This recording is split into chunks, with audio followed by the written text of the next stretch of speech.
네, 오늘 골로새서 3장 10절 그리고 에베소서 4장 24절 말씀입니다. 제목 읽어볼까요? 자, 시작. 인간 창조. 네, 오늘 창조의 그 하나님의 사역 있어서 창조에 대해서 오늘은 나누도록 하겠습니다. 하나님께 삼위일체 신비로운 분이라고 말씀을 드렸죠. 그래서 한 본질, 분명 하나님이라고 하는 같은 본질을 갖고 계신데 새 인격, 우리로 치면 인격, 이걸 위격이라고 표현을 합니다. 위격을 갖고 계시는, 이게 도무지 인간의 머리로 다 알 수 없는 신비로운 영역이다 말씀을 드렸습니다. 그래서 상대성 이론을 예시로 들었고, 우리가 사용하는 GPS, 뭐 여러 가지 물건들, 뭐 컴퓨터 구동 원리 이런 거 다 모르지만 쓰잖아요. 핸드폰 어떤 원리로 그런 칩셋이 만들어졌는지, 어떤 전기 신호가 가는지 모릅니다. 근데 쓰는데 전혀 문제가 없다. 근데 그게 사실 우리의 이해를 벗어나지만 사용할 수 있는 것처럼, 다 이해할 수 없지만 분명히 존재하고 우리의 삶 속에서 누릴 수 있는 영역이다. 하나님이란 존재가 그렇다는 것이죠. 우리가 다 알 수 없고 다 누리지는 못하지만 그래도 하나님께서 우리에게 자신을 소개하신 그 영역만큼, 신비로운 부분이긴 하지만 그 영역만큼 우리가 선물로 받아 누릴 수 있다는 겁니다. 이 땅을 시간 전에 계획하시고, 그리고 시간이라는 것이 출발한 이후에 그 시간이라는 그 속에서 실행을 하신다. 근데 시간 밖에서 계획을 하셨기 때문에 그건 변함이 없다. 무한하고 영원하시고 불변하신 하나님의 속성, 이렇게 말씀을 들으면서 창조에 관해서 지난 시간에 이야기를 나눴습니다. 그래서 우리가 어떤 존재다? 적합하지 않은 재료로 만들어진 존재다. 예. 흙으로 사람을 만들어 도무지 좀 상상이 안 되는 재료로 놀라운 결과물을 만들어내셨다는 거죠.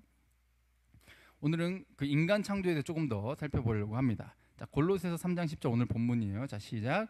새 사람은 입었으니 이는 자기를 창조하신 이의 형상을 따라 지식에까지 새롭게 하심을 입은 자니라. 아멘. 자기를 창조하신 이의 형상을 따라, 그러니까 하나님의 형상이죠. 어디까지? 지식에까지 새롭게 하심을 입었다. 골로새서 3장 10절에는 인간을 창조하셨는데 지식에 관한 이야기를 하고 있다는 거죠. 하나님을 닮았는데 뭐가 있어요? 지가 있다는, 지. 이게 망가진 상태였는데 예수 그리스도를 알고 믿고 나니까 또 새롭게 창조가 되어서 새 창조를 입은 자들은 이 지식이 하나님이 우리에게 알려주신 것을 깨달을 수 있는 지식까지 새로워지게 된다. 이런 내용인 거죠. 자, 두 번째 본문입니다. 에베소서도 읽어볼게요. 시작. 오직 너희의 심령이 새롭게 되어 하나님을 따라 의와 진리의 거룩함으로 지으심을 받은 새 사람을 입으라. 아멘. 하나님을 따라서 창조된 우리가 곧 심령이 새롭게 되어 새 사람이 되는데, 새 창조가 되면 구원받은 자들, 예수 그리스도를 믿고 구원받은 자들은 하나님을 닮은 형상을 회복하기 시작하는데, 그 의와 거룩함이, 진리의 거룩함, 진실을 따른 거룩함, 그리고 의와 거룩함. 그래서 골로새 3장부터 에베소서까지 해서 지식 그리고 거룩함이 이제 조금 이따 살펴보겠지만 정과 관련이 되어 있는 내용으로 좀 풀어낼 겁니다. 의, 행하는 것, 판단하고 했으면 그대로 우리가 결단하고 행동으로 옮기는 것, 지정의를 말을 하려고 하는 거죠. 자, 인간과 짐승 차이점 뭐 너무 많지만 좀 개략적으로 살펴보려고 합니다. 일단 신체 능력으로 따졌을 때는 인간보다 동물이 좀 우월한 경우가 또 많이 있죠. 그러나 인간은 만물의 영장이다, 이렇게 표현을 하기도 합니다. 그럼 차이점이 뭔가 했을 때, 일단 동물들은 죄의식이 없어요. 내가 이 서열 싸움을 해가지고 내가 살아남고, 근데 쟤가 서열 싸움에서 지네가 불구가 됐어. 전혀 죄의식을 느끼지 않습니다. 죽였어. 전혀 죄의식을 느끼지 않아요. 내 새끼를 더 보존하기 위해서 다른 수컷의 새끼를 죽여. 전혀 죄의식을 느끼지 않아요. 윤리, 도덕 이런 게 없다는 거죠. 뭐가 더 옳은 것인지에 대한 개념이 없다. 이게 굉장히 큰 영역입니다. 이게 영혼과 관련이 되어 있기 때문에 하나님을 닮은 인간, 하나님의 형상이라고 했을 때 바로 이것과 관련이 되어 있어요. 죄의식을 못 느낀다, 자기 자신을 돌아볼 줄 모른다, 인정할 줄을 모른다. 이건 짐승인 거죠. 우리가 서로 함께 더불어 살아가야 되는 이 세상 속에서 필수적인 거, 하나님께서 공동체를 선물로 주셨기 때문에 필수적이라는 거죠. 자, 그리고 또 뭐가 다르냐? 동물은 기록을 남기지 않아요. 근데 인간은 뭐를 남겨요? 기록을 남겨요. 그리고 혹은 말로써 전달을 해주죠. 그래서 우리 후대는 우리가 남겨놓은 이 기록물들을 가지고 더 발전하기를, 더 나은 삶을 살기를 바란다는 거죠. 이 기록이라고 하는 게 어마어마한 거예요. 그러나 동물은 기록하지 않아요. 낚싯대를 던지면 물고기가 계속 물어요. 나는 잡혀먹었을지라, 너네 아빠는 잡아먹혔지만 너는 잡아먹히지 말려면 기록을 남기면 좋을 텐데 기록을 남기지 않아. 그러니까 아빠든 자식이든 손자든 그냥 계속 잡아먹히는 거예요. 기록을 남기지 않는다. 그리고 인간은 짐승과 다른 게 아름다움을 추구해요. 문학 작품을 즐거워하고 영화를 보고 책을 읽고 시를 쓰고 그림을 그리고 작곡을 하고. 이거 한다고 밥이 나옵니까? 요즘은 밥이 나오지. 그러나 인간의 이 생계를 유지하는 데 있어서, 생존하는 데 있어서 이건 첫 번째가 아니에요. 근데 놀랍게도 인간은 가난할 때도 뭘 추구해? 예술을 추구해요. 먹고 살기 힘들어도 음악의 길을 가겠다고 하는 사람들이 있어요. 너 그거 하면 너 제대로 못 벌어먹고 살 수 있어. 그런데 뭐 자기가 추구하는 그 아름다움, 내가 가치 있다고 생각하는 그것을 향해 추구한다는 거죠. 근데 내가 이걸 해서 생존할 수 있냐면 이것도 중요하긴 하지만 그 이상을 바라보게 된다. 이게 인간의 차이점이에요. 짐승과 동물과 다르다는 거죠. 일반적인 동물과 좀 다른 존재예요. 뭔가 그림을 보고 자연을 보고 막 이런 아름다움을 느끼고 추구하고 뭔가 새로운 것을 창작하고 내 생존과 상관이 없어도 그걸 하려고 해요. 이걸 할 때 또 놀랍게 인간이 참 행복과 채워짐을 느끼거든요. 짐승과 엄청나게 큰 차이점이죠. 그리고 뭐가 있냐? 강한 의지가 있어요. 의지가 박약하다. 예, 좀 짐승 쪽에 좀 가까운 겁니다. 뭐 저도 짐승 쪽에 가까울 수도 있겠네요. 근데 여러분들 그냥 단거리로 쳤을 때는 인간이 그렇게 빠르지 않아요. 근데 마라톤을 뛰잖아요. 근데 2시간 이상 쉬지 않고 뛸 수 있는 동물이 많지 않대. 인간이 굉장히 높은 상위 티어에 들어가요. 심지어 말과 대결을 하고 마라톤 대회를. 근데 역대 대회에서 계속 인간이 이겼어. 말과 붙었는데 단거리로 치면 당연히 절대 못 이기지. 그런데 장거리로 갔더니 인간이 이기더라. 그 뭐 인간이 뭐 이제 근육으로 했을 때 뭐 백색근이 있고 적색근이 있고 막 그래가지고 아니 뭐 좀 이런 지구력을 담당하는 근육이 인간이 훨씬 좀 많은 편이에요. 근데 순간적으로 폭발적인 힘을 내는 것은 다른 짐승들이 좀 많은 편이고 막 그렇다 그래요.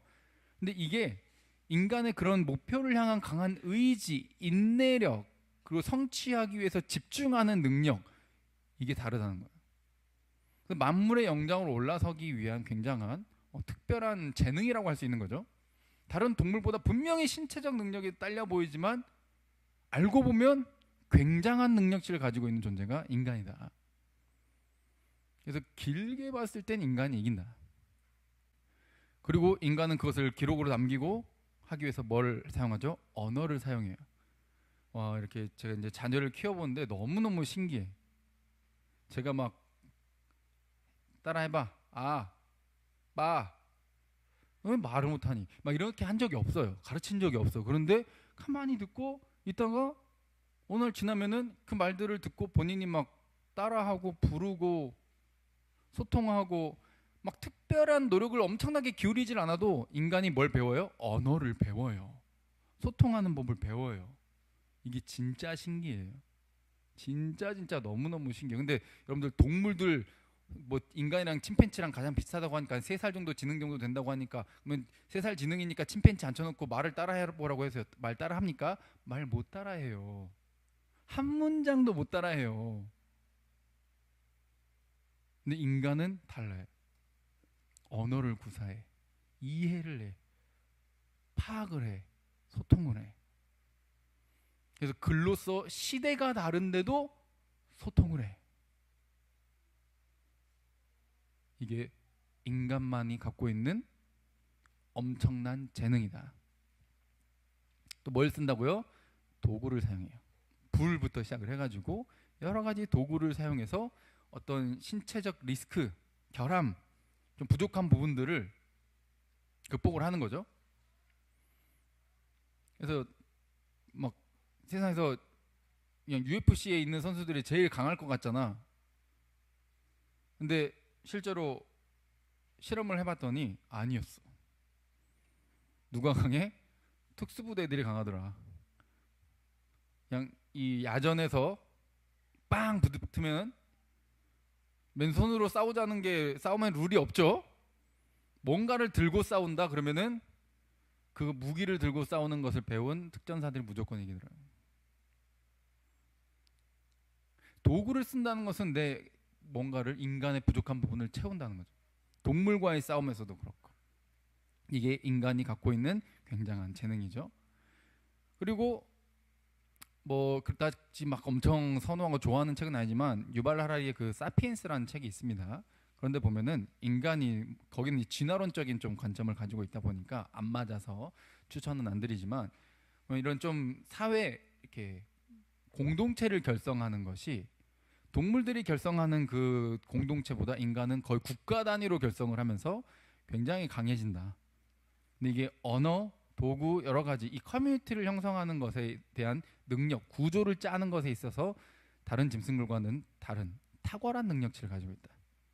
체계적이고 더 효율적으로 움직일 수 있는 것을 가지고 있기 때문에 우리 가족을 보호하고 이 사회를 안정감 있게 지켜내는 데 있어서 가장 뛰어난 능력치를 가지고 있다. 인간을 그렇게 평가를 하는 거죠. 근데 이런 만물의 영장으로서 이런 능력이 뭔가 내가 인간이 오랜 시간 노력해가지고 얻어낸 거냐 하면 아니라는 거예요. 노력한다고 얻는 게 아니에요. 아까 말했잖아요. 저기 지금 뒤에 아린이 제 딸도 있고 한데 막 노력해서 얻은 거 아니에요. 태어나 보니 그런 잠재력과 재능이 있고 시간이 흐르니 말을 하고 깨닫고 공부하고 그것을 활용하고 이런 능력치가 나타나는 거예요.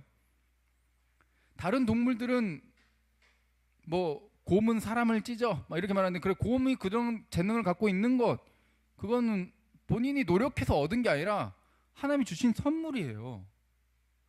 말이 빨리 달리는 것 하나님이 주신 선물이라는 거예요. 호랑이가 강한 힘을 가지고 있는 거 하나님 주신 선물에 본인이 노력해서 얻은 게 아니라는 거. 우리도 만물의 영장으로서 가지고 있는 이런 수많은 재능과 능력은 하나님 주신 선물이에요. 노력한다고 얻을 수 있는 게 아니라는 거죠. 그래서 만물의 영장이라 그랬을 때 영자가 이게 신령 영자다 그래서 굉장히 신묘 좀 굉장히 신비로운 막 이런 의미를 가지고 있어요. 그리고 장자가 여러분들 뭐 반장할 때 그 장자죠. 어른장. 우수하다. 그래서 굉장히 신비로운 그런 우두머리의 재질 막 이런 거 해서 만물의 영장이다 이렇게 표현을 하는 거죠. 저 곰이 사람을 찢지만 저 사람에 친해져서 받아주는 거 주는 거 받아 먹고 시키는 거 하고 이렇게 될 수 있다는 거죠. 저렇게 훨씬 더 어마어마해. 저 남자분도 굉장히 덩치가 큰 분이거든요. 근데 저기 진주만 가도 우리나라에서 진주에도 가면은 저 곰이 있는데 진짜 어마무시하게 커요. 어마무시하게. 그러나 인간이 더 뛰어난 재능과 능력치를 가지고 있다는 거죠. 이렇듯 이거는 하나님의 선물이다. 노력을 얻는 게 아니다. 이거 흙으로 사람을 만드시고 다른 동물들도 성경에 오늘 뭐 나와 있지 않지만 여러분 성경 보면 다른 동물들도 흙으로 만드셨다고 나와 있어요. 그러나 인간에게만 숨을 불어넣으셨어요. 히브리어로 이 루아흐라고 하는 자신의 영, 이 숨을 불어넣으셨다는 거죠. 인간만 하나님의 숨을 받은 하나님의 형상이라는 거예요. 이걸 라틴어로 이마고데이라고 하지만 우리는 이 하나님의 형상, 인격에 관한 것을 뭐라고요? 따라 볼까요? 지정의 네, 지정의라고 하죠. 인격의 3요소라고 합니다. 지정의. 먼저 그러면 창세기부터 한번 읽어볼까요? 자, 시작. 아담이 모든 가축과 공중의 새와 들의 모든 짐승에게 이름을 주니라. 이름을 줬대, 동물들한테. 이게 이름을 줬다라고 하는 게 다스린다라는 개념도 되지만 이 동물에 대해서 안다는 거예요. 알고 파악하고 깨닫고, 즉 공부를 하는데 우리는 공부가 고통스럽잖아. 근데 저 선악과를 먹기 이전에는 공부가 고통스럽지 않아요. 그냥 보면 깨닫고 알아. 하나님이 만드신 세상을 발견하고 즐거워하고 그게 그냥 기쁜 거예요. 좋아서 하는 거예요. 동물 보니까 너는 이렇게 먹고 자고 싸고 하는구나. 이렇게 생식하는구나. 이런 것들을 보고 파악해서 생김새 등 여러 가지를 파악해서 이름을 붙여주는 거죠. 그 존재에 대해서 파악을 한다는 거예요. 그 예시가 창세기 3장 20절이에요. 잘 읽어볼게요. 시작. 아담이 그의 아내 이름을 하와라 불렀으니 그는 모든 산자의 어머니가 됩니더라. 아멘. 하와라는 이름 뜻이 모든 살아있는 자들의 어머니다, 이런 의미를 가지고 있어요. 그러니 실제로 아담과 하와로부터 모든 인류가 태어났잖아요.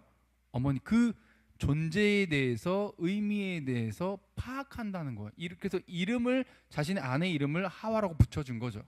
동물들의 이름을 붙였다라고 하는 것도 그냥 아무렇게나 갖다 붙이는 게 아니라 그 역할, 여러 가지 모습, 생김새 다 파악하고 나서 이름을 붙였다는 거예요. 즉 지식적으로 하나님이 지으신 이 세상의 원리를 보고 깨닫고 파악할 수 있다는 거예요. 이게 지예요. 알지자를 쓸 때 이 지인 거죠. 하나님의 뜻을 안다. 하나님이 만드신 이 세상의 원리를 안다 라는 거예요. 이게 선악과 먹기 이전엔 그랬다는 거죠. 그러나 선악과 먹은 이후에 너무 망가져버려, 좀비가 되어버렸는데 예수 그리스도를 믿고 난 이후에는 이게 다시 회복되기 시작해요. 나는 왜 태어났지? 난 지금 왜 살고 있지? 그럼 왜 사세요? 저도 자녀를 낳고 기르고 있지만 자녀가 죽으면 나도 자살해야 됩니까? 아니, 죽어도 살아야 될 이유가 있어. 내가 앞으로 언젠간 무슨 짓으로 나는 죽을 거고 내 자녀도 죽을 거야. 그런데도 왜 지금 살아 있어야 되냐고. 이거를 예수 그리스도를 알고 만나면 성경을 통해서 이걸 깨닫게 되는 거예요. 하나님이 이 세상을 지금 어떻게 만드셨고 나는 어디로 가고 있고 어떻게 살아야 하는가, 이 방향성을 깨닫게 된다고. 그럼에도 불구하고 모든 것이, 그럼에도 불구하고 오늘을 살아가야 할 이유를 알게 된다고. 이게 지식이에요. 예수 그리스도를 믿고 난 자들이 하나님의 형상을 따라 이 지식이 새로워지게 되는 거죠. 원리를 파악하기 시작하는 거예요.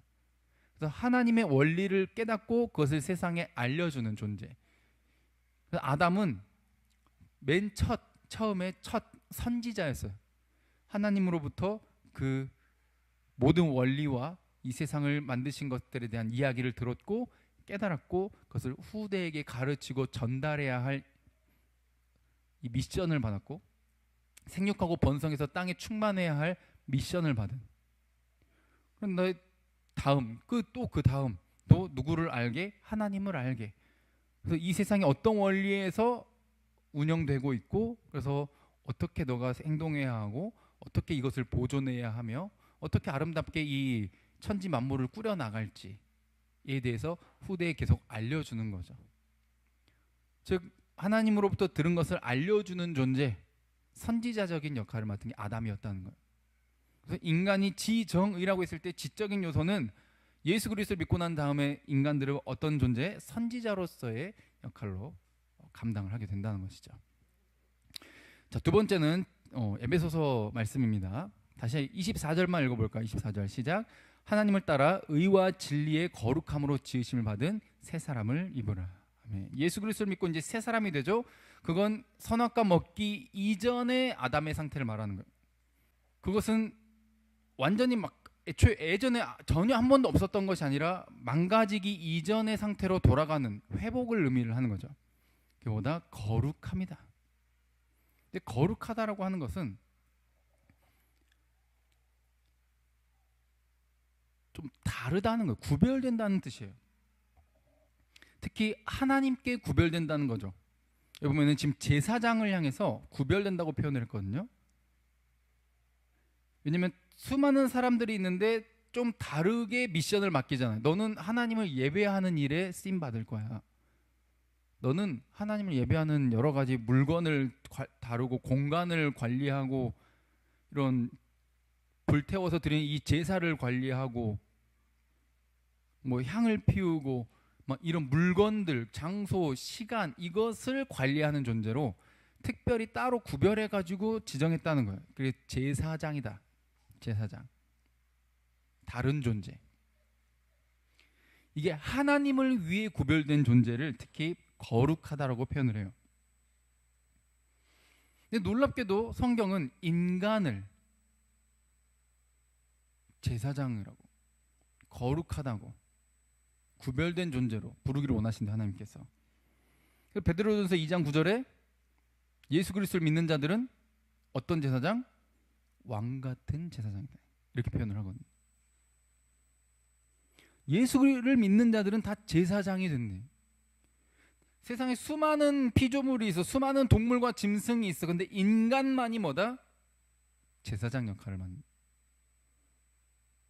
그래서 태초에 아담이 첫 참된 제사장이었어요. 근데 그 역할을 잘 못하고 져버린 거죠. 사탄한테 지고 이 모든 세상이 망가져 버린 거예요.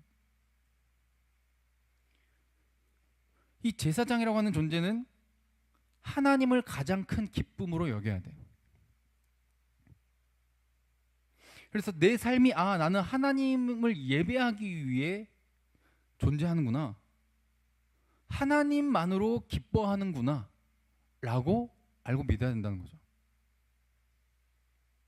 근데 인간이 지금은 어때요? 하나님만으로 만족하고 하나님으로 가장 기뻐합니까? 아니 그렇다 이 말이에요. 돈을 가장 기뻐해. 돈이 내 하나님이야. 뭘 선택할 때 돈이 항상 1번이지. 아니 거의 0번에 가까워. 그 다음에 뭐 내 가족이든 뭐 사람마다 좀 가치관은 다를 수 있어요. 그런데 우리나라에서는 학생들한테도 그렇고 행복의 조건의 1위가 돈이었어. 돈. 다른 나라들은 가족이나 이런 공동체를 좀 1번으로 꼽았는데 우리나라는 돈. 그래서 자살률이 가장 많은 나라다.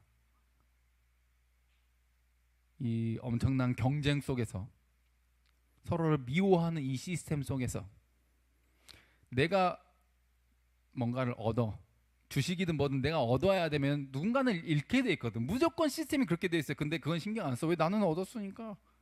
남이 어찌되든 상관 안 하는 거지.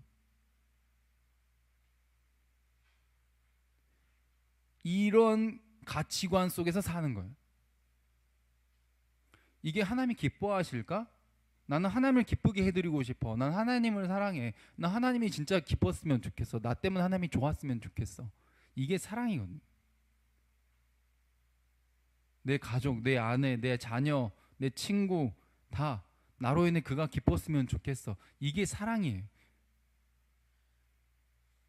근데 이 세상의 행복과 사랑은 다 나에게 맞춰져 있어. 내가 가장 의미가 있어야 돼. 나에게 가장 이득이 돼야 돼. 나에게 가장 보람이 돼야 돼. 내가 가장 좋아해야 돼. 이게 좀비가 되어버린 세상이에요. 망가졌어요.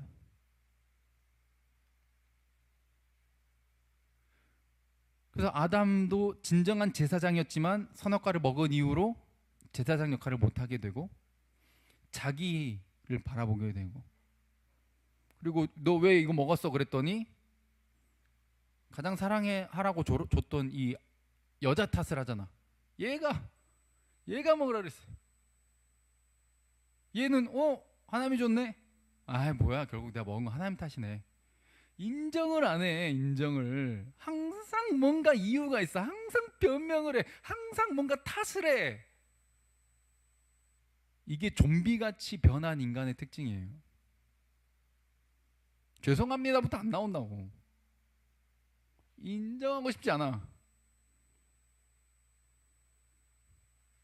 야, 하나님을 가장 기뻐해야 돼.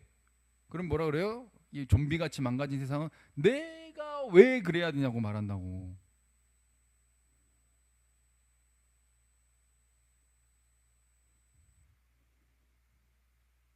하나님이고 내 주변이고 다 나를 위해서 존재하는 것처럼, 나의 행복을 위해서. 그래서 지금 여기 있는 MZ라고 할 수 있는 나이대들이잖아요. 뭘 경험합니까? 내가 마치 부모의 기쁨이 돼야 되는 존재처럼, 세상이 정해놓은 기준에 도달하지 못하면 나는 부모에게 뭔가 기쁨도 못 되는 존재고, 나는 불효자고, 막 세상이 정해놓은 그 성공의 기준, 그것에 좀 도달하면은 교만해지고, 도달 못하면 숨고, 도달하면은 도달 못한 사람 막 네가 노력이 부족해서 그렇다는 등 막 가르치려고 그러고, 도달 못하면은 막 열등감 의식에 사로잡혀서 분노에 휩싸이고.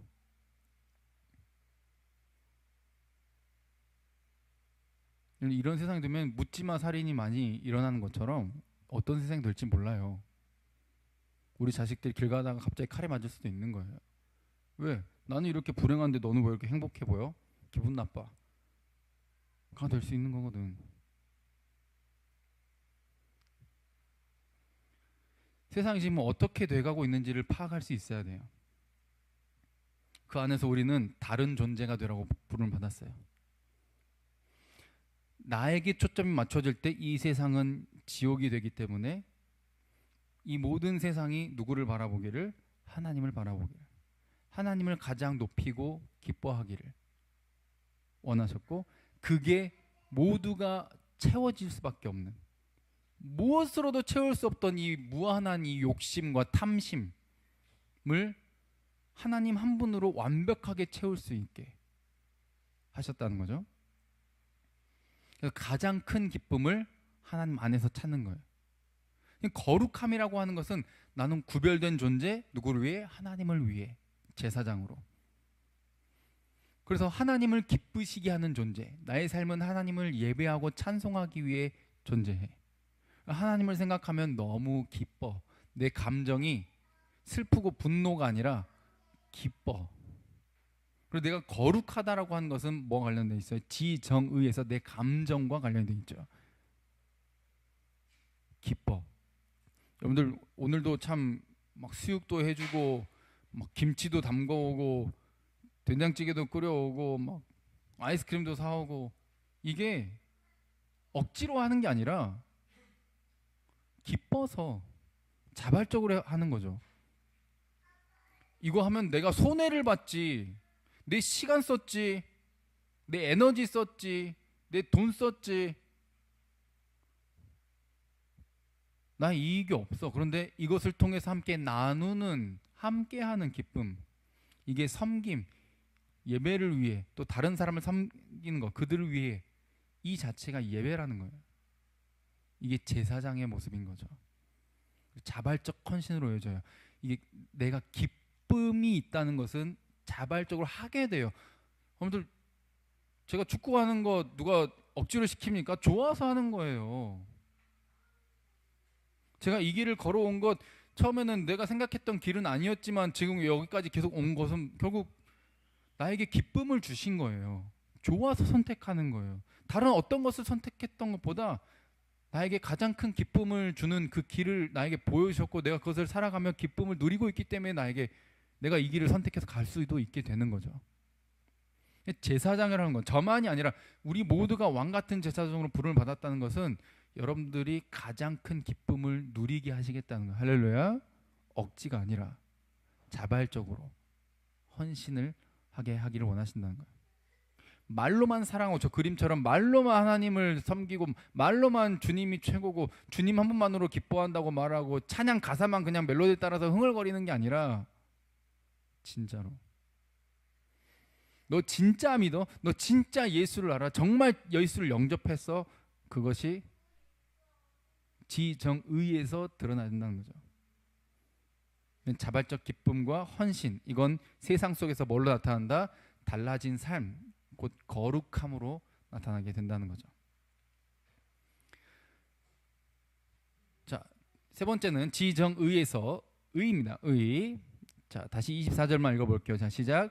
하나님을 따라 의와 진리의 거룩함으로 지으심을 받은 새 사람을 입으라. 아멘. 의죠, 의. 이 뜻의, 이거는 결단, 판단 해서 하는 행동을 말해요. 행동. 지정의, 내가 생각하고 정, 감정으로 느끼고 의, 행동한다. 이게 인격의 3요소예요. 그래서 내가 행동한다라고 하는 것은 왕적인 모습을 말해요. 왕. 내가 생각하고 느낀 대로 내가 행동할 수 있다. 이건 자유의지이며 선악과를 주신 목적이죠. 선악과가 없으면 우리는 자유의지가 없는 거니까. 로봇이지. 하나님을 거절할 수 있는 기회가 있어야지. 그게 선악과잖아요. 하나님을 거절할 수 있는 선택지까지 하나님 주신 거예요. 그래야 내 자발적인 헌신이 되니까. 자발적인 섬김이 되니까. 선악과는 반드시 필요했던 거죠.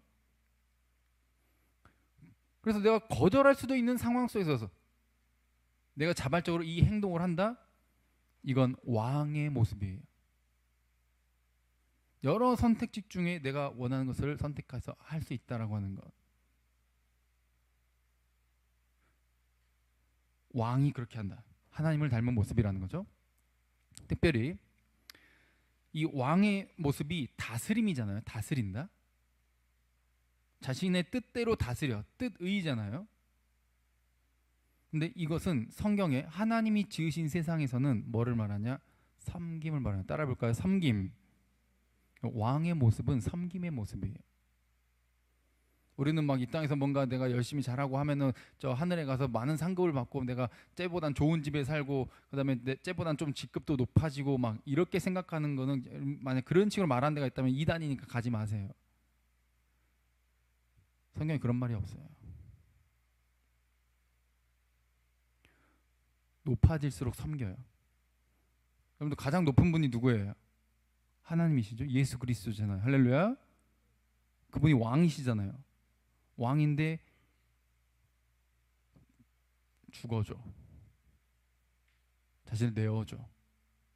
희생해. 섬겨. 제자들의 발을 닦아주시며 말씀하시잖아요. 너희도 가서 이와 같이 해야 된다고. 예수를 믿는 자는 왕 같은 제사장이라 하잖아요. 왕의 모습 뭐예요? 우리가 세상에 가서 섬기는 거예요. 교회에 와서 공동체 안에서 섬기는 모습인 거죠. 내가 섬겼다? 왕의 모습인 거예요. 높은 사람인 거예요. 세상은 사탄이 계속 속삭이잖아. 야, 그거 하면 너 피곤해. 너 그거 하면 너 힘들어. 무슨 이득이 됐냐? 돈이 나오냐? 뭐가 나오냐? 너 쉬어야 되잖아. 너 준비해야 될 것들 있잖아. 사탄은 계속 그렇게 유혹을 해요. 그럼에도 뭐 한다? 나는 그럼에도 불구하고 하나님을 선택하고 하나님을 기뻐할 거야. 그래서 나는 다른 사람들을 하나님을 섬길 거야. 이거 다른 말로 순종이에요. 순종. 하나님 말씀대로. 그냥 마음대로가 아니라 아까 지정의에서 지가 하나님의 지으신 원리를 깨닫는 거라 그랬죠.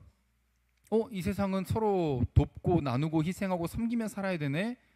하나님과 이웃을 사랑하며 살아가야 가장 천국이 이루어지네. 그걸 알고 내가 그걸 행동하는 거예요. 그걸 기쁨으로 행동하는 거죠. 이게 지정의예요. 막 복잡하게 막 여러 말을 했지만 하나님이 지으신 이 사랑의 원리를 깨닫고 그것을 내가 자발적으로 기뻐서 행동하며 섬겨주는 이 모습이 왕 같은 제사장의 모습이라는 거죠. 사람을 창조하실 때 바로 이렇게 선지자이면서 제사장이면서 왕으로 지으셨다는 거예요. 삼중직이라고 하죠. 선지자, 제사장, 왕. 자, 뭐라고요? 선지자, 제사장, 왕. 근데 이게 누구의 삼중직이죠? 예수 그리스도의 삼중직이에요. 히브리서 1장 3절 읽어보겠습니다. 시작. 이는 하나님의 영광의 광채시요 그 본체의 형상이시라. 그의 능력의 말씀으로 만물을 붙드시며 죄를 정결하게 하는 일을 하시고 높은 곳에 계신 지극히 크신 이의 우편에 앉으셨느니라. 아멘. 예수 그리스도를 말하고 있죠. 하나님의 본체의 형상이, 이분이 선지자이면서 제사장이면서 왕으로서 이 땅에 오신 분이셨고, 그게 사실은 누구가 그렇게 돼야 된다? 저와 여러분이 그 모습을 회복해야 된다. 누굴 영접하면? 예수 그리스도를 영접하면 성령님이 우리를 그렇게 만들어 가시는 것이죠. 나는 선지자만 할 거야, 뭐 제사장만 할 거야, 이게 아니라 신약성경 아까 베드로전서 2장에도 왕 같은 제사장으로 저와 여러분들을 부르셔서 온 세상에 복음을 선포하고 알려주러 선포하러 가는 이 선지자의 역할도 함께하게 하는, 여러분들이 만나는 가족, 교회, 뭐 직장, 동호회 모든 걸 포함해서 거기서 빛으로서 살아내는 거죠.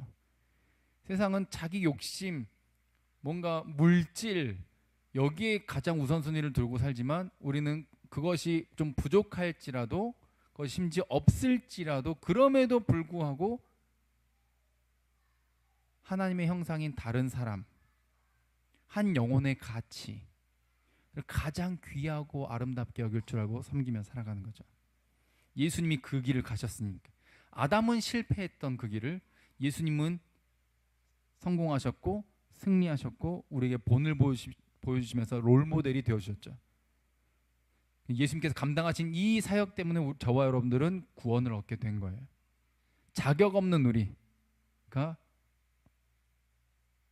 자격을 얻게 된 거죠.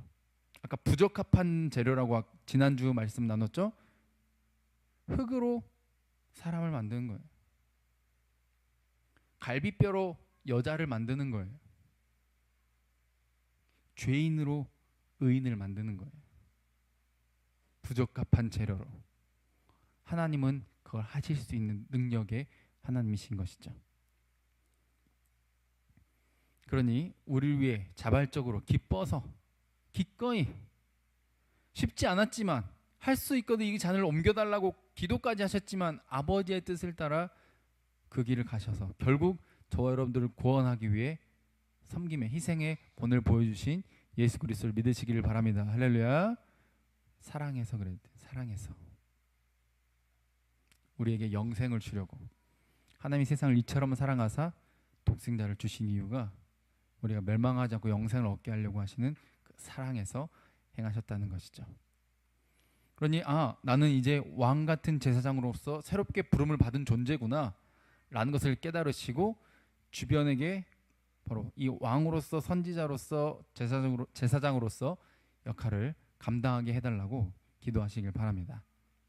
왜냐하면 아직 그 사실을 모르는 자들, 아직 깨닫지 못한 자들에게 깨닫게 해줘야 되거든. 듣지 못한 자들에게 듣게 해줘야 되거든. 보지 못한 자들에게 보게 해줘야 되거든. 느끼지 못한 자들에게 느끼게 해줘야 돼. 뭘 통해? 기꺼이 자발적으로 깨달은 것을 살아내는 섬김과 사랑과 희생의 원리가 이 세상을 천국으로 만든다는 그 원리를 깨달은 예수 그리스도 믿는 저와 여러분들의 삶을 통해 저들에게 보여줘야 돼요. 넌 어떻게 그런 상황에서도 그런 선택을 할 수 있어? 넌 어떻게 그런 상황 속에서도 그런 나눔과 양보와 희생과 섬김을 할 수 있어? 했을 때 우리는 당당히 말하는 거죠. 예수님이 그렇게 하셨으니까. 내 아버지가 그렇게 하라고 하셨으니까. 내가 그렇게 하는 모습을 내 아버지 하나님께서 너무 기뻐하시니까. 난 그분이 기뻤으면 좋겠으니까. 그분이 나의 가장 큰 기쁨이니까. 너가 나에게 이것을 은혜를 원수로 갚는다 할지라도 나는 은혜를 베푸겠다. 세상이 할 수 없는 그 영역을 하나님의 원리를 깨달은 자들은 가려고 몸부림친다는 거죠. 절대 쉽게 되는 건 아니고 훈련이 필요하고 평생이 걸리겠지만 이 길을 가려고 하게 된다는 거예요. 요한복음 10장 14절부터 15절 읽어볼까요? 자, 시작.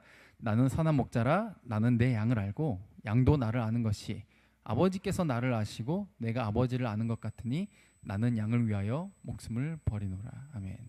예수님께서 한 영혼을 위해서도 한 명만 있었어도 이 땅에 오셨다는 거죠.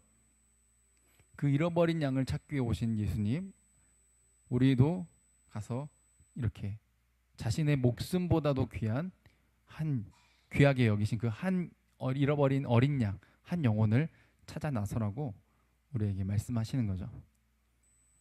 그러니 우리는 한 영혼을 얻기 위해서 이번 수련회도 그렇고 100명이 1000명이 투자해서 동원돼서 단 한 명만 구원받아도 천하를 얻은 거예요. 천하보다 더 귀한 걸 얻은 거예요.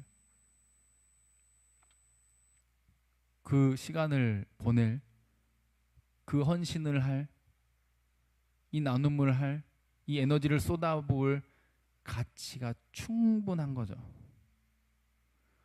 하나님의 창조 사역 중에 오늘 인간 창조였습니다. 천하보다 귀한 그 한 영혼. 지정의. 그러나 이것이 망가졌지만 하나님께서 예수 그리스도를 통해 이걸 회복시키기를 원하시고, 이것이 회복된 인간들을 통해 이 세상이 다시 아름답게, 서로 자기만 챙기려고 하면은 결국 짓밟히고 누군가는 빼앗겨야 되는 지옥이 펼쳐지지만, 모두가 서로를 자꾸 주려고 하면은 나는 주려고 했는데 나한테는 여러 개가 오게 되는 천국이 발생한다는 거죠. 그리고 이 지정의가 모두 이걸 전인격이라고 하는, 전인 혹은 전인격이라고 하는데, 이게 회개하는 것이 진짜 회개예요. 머리로만 인정하는 것, 배우고 아는 것, 그거 아니에요. 회개 아니에요. 감정으로만 눈물 콧물 빼놓고 돌아가가지고 저 문 밖에 나서가지고 멋대로 살아. 회개 아니에요. 알고 안 것대로 느끼고, 그리고 그것대로 행동으로 변화가 일어나는 그 삶이 진짜 구원받은, 믿고 회개해야, 회심해야 구원에 이르게 되죠. 그 회개라는 거예요. 로마서 12장 1절 2절 읽어볼까요? 자, 시작. 그러므로 형제들아, 내가 하나님의 모든 자비하심으로 너희를 권하노니 너희 몸을 하나님이 기뻐하시는 거룩한 산 제물로 드리라. 이는 너희가 드릴 영적 예배니라. 너희는 이 세대를 본받지 말고 오직 마음을 새롭게 함으로 변화를 받아 하나님의 선하시고 기뻐하시고 온전하신 뜻이 무엇인지 분별하도록 하라. 아멘. 너희 몸을 드리래. 거룩한 산 제물로. 이게 영적 예배. 이거는 영적 예배와 다른 게 뭐냐면, 다른 말로 합당한 예배야. 합당한 예배. 합당한 예배라고 하는 것은 어떤 좀 이성적으로 합리적인 것이다 라는 거죠. 그래, 뭔가 막 신비한 환상을 보고 막 해가지고 막 이상한 거 막 느끼고 막, 이게 성령 충만한 게 아니라, 이게 구원받고 하나님을 만난 게 아니라, 아, 세상이 이렇게 만들어졌구나, 이런 원리구나, 아, 그래서 내가 하나님을 기뻐하고 이렇게 다른 사람을 섬겨야 되는 거구나 라는 합리적인 이성적인 판단을 충분히 하고 그걸 행동으로 살아가는 그 모습이 구원받은, 성령 충만함을 받은 삶이라는 거예요. 그냥 뭐 큐티만 많이 하고 기도만 많이 한다고 그게 아니라, 지정의가 같이 함께 가야 새롭게 변화를 받은, 하나님의 뜻을 분별하고 살아가는 거룩한 삶의 모습. 즉 영적 예배라는 표현은 합당한 예배, 합리적인 삶의 예배라는 뜻인 것이죠. 다른 말로 하나님의 뜻은 처음부터 끝까지 뭐죠? 읽어볼까요? 자, 하나님 사랑 이웃 사랑. 자, 시작. 하나님 사랑 이웃 사랑. 저 그림에 있는 것처럼 남자든지 여자든지 노인이든지 어린아이든지 장애인이든지 비장애인이든지 상관없이, 이 세상은 이거 장애인 인식시키려고 하니까 효율은 떨어지는데 또 나 진짜 막 이렇게 좀 효율이 어떤지, 생산성은 어떤지, 이 인간이 우리한테 이익이 되는지 안 되는지, 이걸 따지는 게 세상의 가치라면, 하나님 나라의 가치는 뭐예요? 이 사람의 효율과 생산성과 상관없이 모든 인간이 똑같다는 거예요. 모든 인간이 하나님의 형상이라는 거예요. 모든 인간이 그런 대접을 받을 가치가 있다는 거예요. 대우를 받아야 된다는 거예요. 그래서 만인이 평등하다라고 하는 이 가치는 이 땅에서 이 전 세계를 휩쓴 지 불과 얼마 되지 않았어요. 그 전까지는 노예제도가 합법이던 것이 훨씬 많은 이 세상이었거든요. 그러나 기독교가 세상으로 퍼져나가기 시작하면서 모든 자가 평등하다는 것이 퍼져나가기 시작했어요. 그래서 신체적으로 어떤 결함이 있든지, 외모가 어떻든지, 피부색이 어떻든지, 성별이 어떻든지, 나이가 어떻든지 전혀 상관없이 모두가 하나님의 형상인 것이죠. 그리고 우리는 가난한 자들과 소외되어 있는 자들도 그렇게 똑같이 바라볼 수 있어야 되는 거예요. 이게 하나님의 형상으로 지음받은 나를 바라보는 것이고, 하나님의 마음을 알고 하나님을 기쁘게 해드리고 싶은 마음인 것이고, 함께 더불어 살아가는 천국을 함께 만들어가는 가치인 것이죠. 그러니 하나님께서 이렇게 인간을 창조하셨다는 것을 기억하시고, 여러분들의 자기 자신을 그렇게 그냥 존재하는 것만으로도 너무 귀하다고 이야기해 주시고, 여러분들 주변을 향해서도 그냥 너가 살아 숨쉬는 것만으로 너무 가치 있다고 이야기해 주시고, 그래서 우울해하고 힘들어하는 그런 모든 자들의 그 가치를 알려주시고, 하나님의 뜻을 깨닫고 변화된 삶을 살아갈 수 있게끔, 이전과 다른 삶을 살 수 있게끔 때로는 책망도 하시고 때로는 위로도 해주고 하면서 함께 이 공동체를 만들어가고, 그런 주변에 천국을 선물하는 복된 은혜의 통로들이 되시기를, 하나님의 형상을 닮은 왕이자 선지자이자 제사장 역할을 잘 감당하는 우리 모두가 되길 바랍니다. 찬양하고 기도하겠습니다.